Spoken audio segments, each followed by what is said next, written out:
Alors au tout début du challenge, j'étais à 92 kg 500. Et aujourd'hui, on a dépassé la date de la compétition, donc j'ai repris un peu de poids, mais je suis à 67 kg 500, en sachant que je suis descendue au plus bas à 62 kg 300, ce qui n'est pas un poids fait pour être tenu à vie, hein. C'était un poids de compétition parce que je fais 1m71, donc ça fait très bas au niveau de l'indice de masse grasse. Faut savoir que pour une femme, la moyenne en tant que sportive, on est entre 20 et 25% de masse grasse, et moi je suis descendue à 18%. Donc je suis descendue bien en dessous de la limite.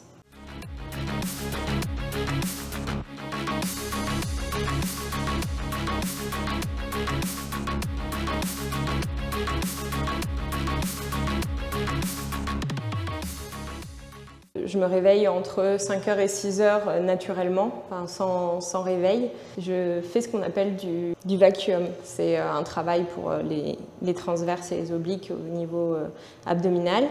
Et après, je vais faire mon petit déjeuner. Donc en ce moment, c'est des pancakes faits à base de flocons d'avoine, cannelle, des œufs, des fruits rouges et avec du miel. Voilà. Et suite à ça, une fois que j'ai le ventre bien rempli, je vais faire mon training la plupart du temps, donc plutôt le matin, ou suivant les jours, soit haut du corps, soit bas du corps. Et une fois le training terminé, je fais un petit peu de cardio, et après, retour à la maison et rebelote, on va manger encore. En tout, je mange 5 repas par jour. Et du coup, moi après, je travaille l'après-midi, donc c'est l'avantage d'avoir un métier où je peux adapter mon planning en fait. Il faut savoir qu'avant, j'étais pas du tout là-dedans. Je faisais pas du tout de sport.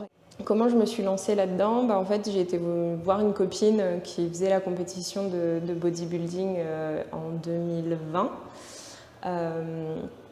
Et au moment en fait, de voir la catégorie bikini que je ne connaissais pas du tout auparavant, quand j'ai vu les filles arriver sur scène, je me suis dit, c'est ça, c'est à ça que je veux ressembler, c'est ce physique que je veux avoir. Et donc dans ma tête, c'était clair qu'il fallait que je fasse quelque chose dans ce sens-là, en sachant que j'étais déjà en surpoids à l'époque. Donc des suites de la compétition directement le jour même, voire le soir même, je me suis penchée sur la question de trouver un coach qui ferait ça, qui pourrait m'accompagner dans ce projet. Et du coup, j'en ai contacté quelques-uns, et il y en a un en particulier qui est vite ressorti du lot et que j'ai pu rencontrer assez rapidement. Et du coup, on s'est lancé. Une semaine après, en fait, on disait qu'on commençait la transformation, etc. C'était l'objectif en un an de passer d'un physique complètement lambda et en surpoids à un physique de compétition pour pouvoir monter sur scène et pas être ridicule surtout. Parce que j'ai d'autres objectifs, c'est-à-dire que la fédération qu'on a ici en Nouvelle-Calédonie, c'est pas la même qu'il y a dans le monde, enfin la plus grosse ligue on va dire, c'est pas la même. Et moi, j'aimerais bien pouvoir accéder à cette ligue internationale, parce que le gros objectif final, ça serait dans 5 ans pouvoir monter sur la scène de Mister Olympia.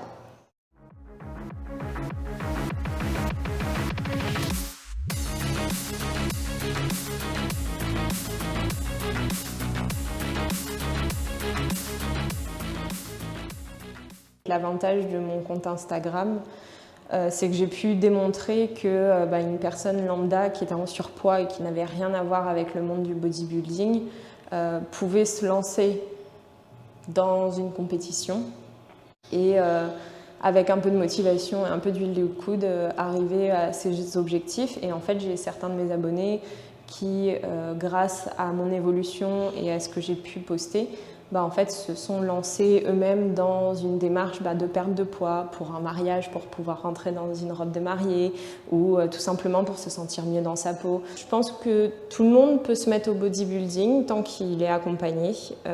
Après, il faut savoir quand même que ça a un coût, c'est pas gratuit. Ça demande de la rigueur, ça demande du temps. Mais si on a envie, si on a la volonté et qu'on se fixe des objectifs, il n'y a pas de raison de ne pas y arriver. Et je pense que j'en suis la preuve, la preuve vivante.